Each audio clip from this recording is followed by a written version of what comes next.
मुख्यमंत्री सिंगापुर गस्त को स्वागत करिछि बीजेडी। राज्य में आर्सेलर निप्पन स्टील और जेएसडब्ल्यू किभली ओडिशा रे रहिबे पुंजीनिवेश करिवे ताकू किभली अनुकूल वातावरण दरकार से संक्रांत में मुख्यमंत्री सचेतनता हेबा दरकार बोली पूर्वतन शिल्प मंत्री प्रताप देव कहिसंती। जो शिल्प संस्था माने सरकार के सहित जुक्तिबद्ध अछंती से माने केमिति ओडिशा रे शिल्प प्रतिष्ठा करिवे से दिगरे अनुकूल वातावरण सृष्टि करंतु। वातावरण ठीक नथिबा जोगु पूर्व सरकार के सहित चुक्ति करितबा बड़ शिल्प अनुष्ठान ओडिशा रो ओहरी जिबा आरंभ कलेनी बोली बीजेडी कहिछि। जदि मानवर मुख्यमंत्री डेलीगेशन नहीं कि जदि सिंगापुर जाउछंती ओडिशा को पुंजीनिवेश आनिया निश्चित भाव में स्वागत योग्य यादर कौन सन्देह ना किंतु अपर पक्षरे मुख्यमंत्री जदि पुंजीनिवेश सिंगापुर जाउछंती से मध्य दायित्व नेबा उचित कि जो माने ओडिशा राज्य सरकार संगे चुक्तिबद्ध अछंती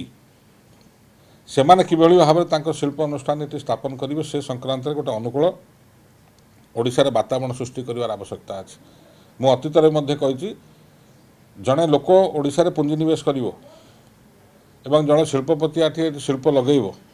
ताकू से भाया अनुकूल वातावरण दरकार एवं से भाई विश्वास हवा उचित शिल्पपति बा पुंजीनिवेशकारी राज्य सरकार नीति उपर एवं ताकर नैतिकता उपर एवं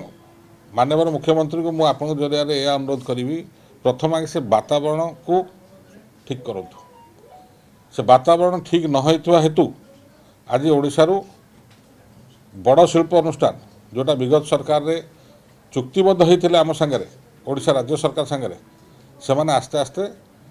पलैया को बसिले से संक्रांत माननीय मुख्यमंत्री गुरुत्व सह विचार करिया उचित एवं जेहेतु तांकर आम संगे एमओयू होइछि से निप्पन स्टील हो बा जेएसडब्ल्यू हो